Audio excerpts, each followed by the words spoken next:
Today is another episode of Zepbound Shot Sunday. As always, clean your hands before starting this. I am currently on 7.5 milligrams, have some alcohol ready to go. Unlock the syringe, and today I am doing my tummy. A couple inches, 1 or 2 inches away from the belly button in either direction. Clean the site with alcohol. Press the button to release the syringe. Keep it there until the plunger retracts. And after that, make sure there's no blood and you are all done. 30 weeks on Zepbound. I am currently on 7.5 milligrams. Hello, if you haven't seen my face before, my name is Elise, and I tell you about the ins, outs, good and bads of GLP-1 Zepbound, the weight loss medication that I am currently on. So if you are interested in this and hear about my journey, hit the like and subscribe button below. So 2025, Happy New Year, everyone. 2025 is the year I execute this unfinished business, all right? I fell off the wagon completely. I fell off the weight loss wagon. There's this crazy thing that happened where I missed one day at the gym. That turned into 2 days. Then it turned into 2 weeks. And I am nipping this in the butt right now because I do not want this 2 weeks to turn into 2 months, okay? So, and it wasn't even just the gym, it was everything.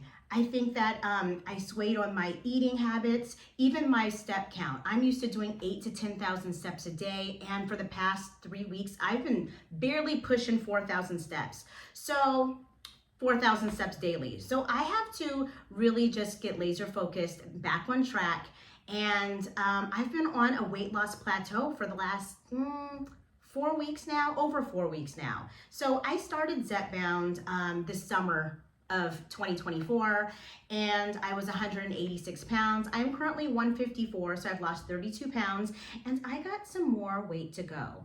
Earlier on my journey, I had started my journey to dropping my first 30. And I have accomplished that. Yay for me. And so I've got a little laxy daisy, and right now 2025 is the year of executing the rest of this and getting down and dropping that second 30 pounds. So I got 28 more pounds to go. So how am I going to do this? Let's talk about it. It is no surprise that GLP-1 medications such as Zepbound, Mounjaro, and Ozempic have changed, thrown a curveball and changed people's lives as it relates to weight loss and obesity management. They have changed my life, and they've changed many other people's lives, not just with weight, but obesity-related diseases. But right now, I had to realize that the same old tried and true things that help with weight loss, basically the same things that help you lose weight, whether you're on a GLP-1 or not, and keeping the weight off long term, is the same steps that we all know what to do. So now I am talking about the basics, getting back to the basics.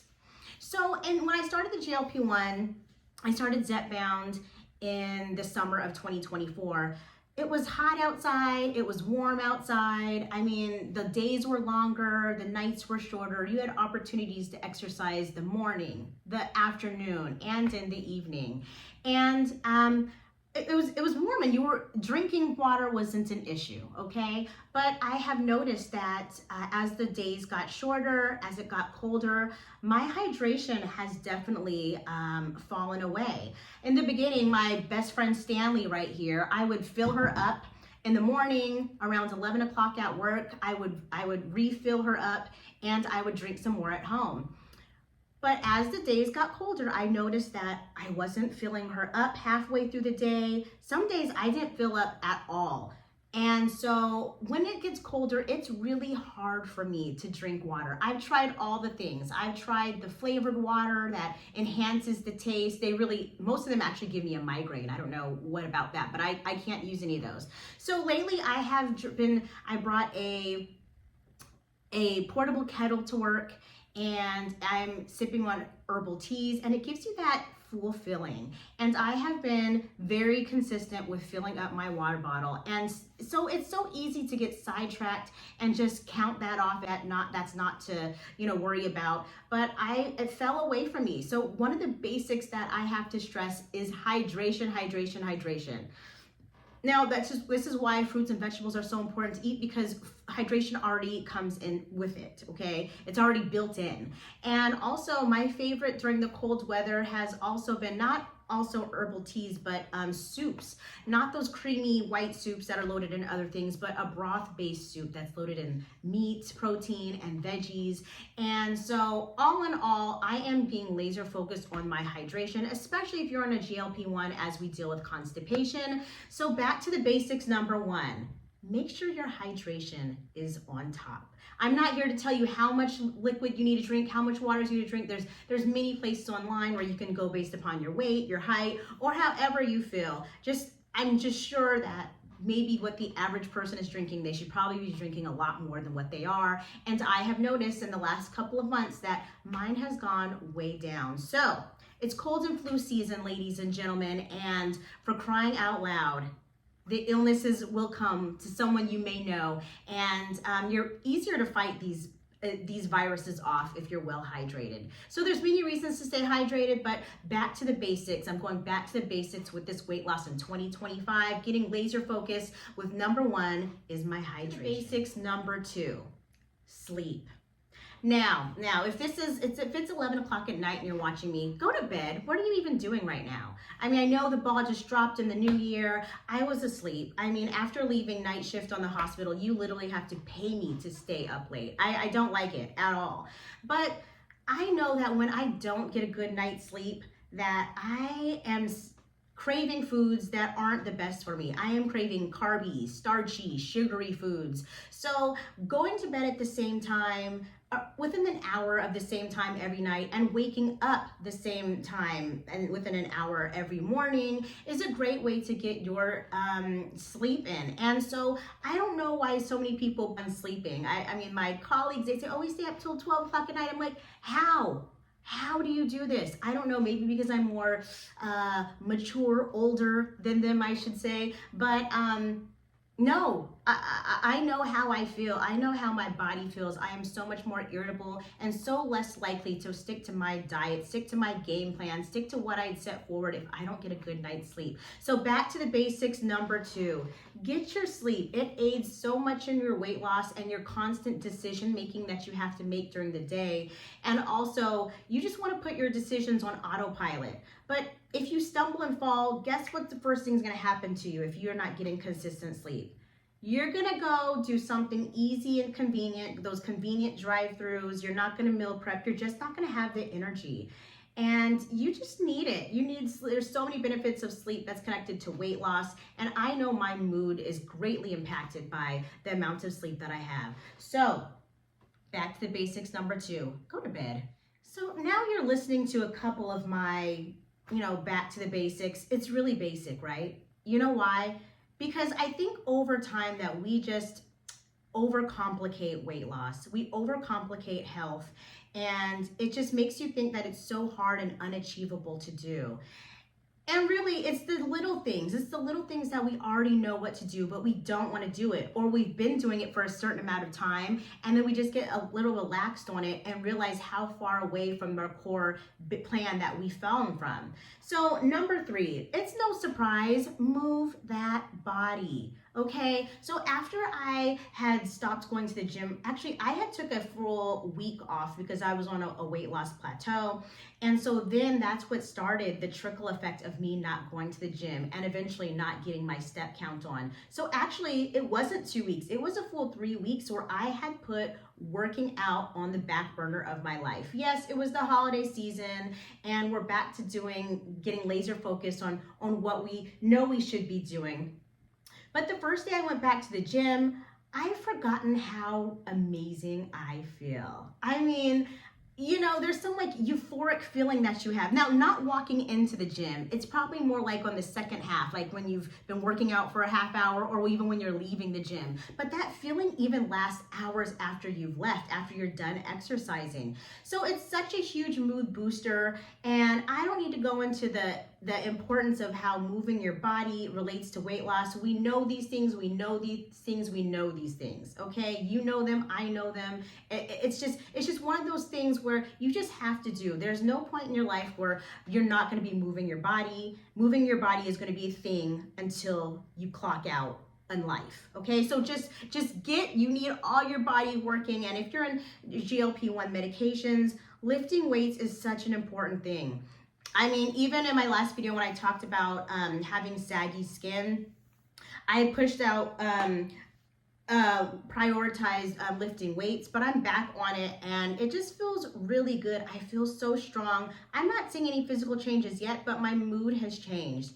And moving your body, lifting weights, we all know that when you're losing weight at an accelerated pace, you're losing your muscle, and you want to keep your muscle mass going strong and powerful because it helps your metabolism in the long run, which in turn helps you to continue to lose that weight and keep a good form. So back to the basics, number 3, move your body, lift those weights, strength training, resistance training, all the things that we know to do. Now, I would do my steps during the work week, and so it's been rainy a lot in California where I live, so I would get the bulk of my steps, maybe like 5,000 steps on my breaks, on my lunch breaks, in between patients. But as it started raining and getting really cold, I stopped doing that. So I would come home and I would think, oh, I can just get on my walk pad and do, 8,000 steps at that one time. That is actually really hard to do. I don't know who's doing that, but I have to do it, break it up all throughout the day. So I have decided that my husband and I, we together are going to the gym 2 evenings during the work week. Now, I do not like going to the gym in the evening. I am an AM morning girl. There's something about it, but guess what? I'm never going to feel like it. I'm never going to feel like going to the gym at 6 p.m. in the evening with my husband. But guess what? I gotta do it. There is no other way. Like, if you really want something done, you have to get past your feelings and just do it. So I lifted weights Friday and Saturday, and the next day I'm gonna lift weights is Tuesday night with the hubs. So we'll see how this goes. It's gonna go because I have no choice. It doesn't matter how I feel, just do it. So back to the basics, number 3, get your pump on. Back to the basics, number 4. The most obvious one, the one that we know is what we put in our mouths, okay? All through my GLP-1 journey, I have prioritized protein and fiber. Protein, as you know, you need to support your muscles. It's good for you that those foods that you eat, protein and fiber, it leaves you more satisfied, and you're less likely to eat the foods that are low in nutrients. So I'm not telling you how much protein you need to have. I'm not telling you how much fiber you need to have. It's a Google search away, okay? But definitely prioritize that. Just for digestion, you need to have fiber. It keeps your bowels moving along with the hydration. There's all these things, many benefits. And, I don't do the calorie counting thing. It just sucks for me. I don't like it. But on the mornings, I go for some boiled eggs, hard-boiled eggs, some eggs, whether they're sauteed or on a whole grain piece of toast, just something that gets you going, not wanting to have that sweet stuff. I've learned that if I start the day with a sweet thing, like going to a coffee shop and getting some sweet coffee, it sets me off on a pretty bad path throughout the whole day. So nip it in the bud. I'm not a huge breakfast person, but I'm shifting right now to be a breakfast person so that instead of thinking, oh, I'm not hungry, I'll wait till 12 o'clock to eat, I'm gonna start early, I'm gonna be proactive, and I'm gonna get the protein in a couple hours before then, around 10 a.m., so that it sets me off on a nice track for the rest of the day and not leave me feeling that craving, that sugar craving. Yes, they have minimized so significantly about being on Zepbound, but during the holiday season, I noticed she's back, she wants to sugar, so it's not about just knowing isn't enough. We know that what we have to do, but it's time. So 2025, I am executing this unfinished business of losing this final 28 pounds. I don't plan on being on Zepbound for the rest of my life, but I can see how in the past that if I weren't on this GLP-1, I would have self-sabotaged. Being on this weight loss plateau stinks, okay? You're doing the work and you just feel frustrated because nothing's moving, nothing's changing, but it is. Actually, one of my subscribers, I can't remember her name, but she left such an amazing message saying, did you see your face in the past videos compared to now? I mean, your face has definitely shaped. So it's in the little things, and we see ourselves every day, so it's so minute. There's so many little changes that we don't really pay attention to. So I'm thankful that you gave me that encouragement, and I am going to continue on this weight loss journey. So if you are, I'm going to do 100 days of intention. Now, this is no beginning and end, like I'm going to do all these 4 basic things, be laser focused, and then stop. I'm going to continue, but on this 100 days, I'm getting back on this pattern where feelings are set aside. All right, if I don't feel like it, I'm still doing it. So for the next 100 days, I'm getting back to the basics, and 2025 on my GLP-1, this is the year of executing that unfinished business, and I am getting back to dropping that second 30. All right, I'll see you guys on the next one. Talk to you later. Bye-bye.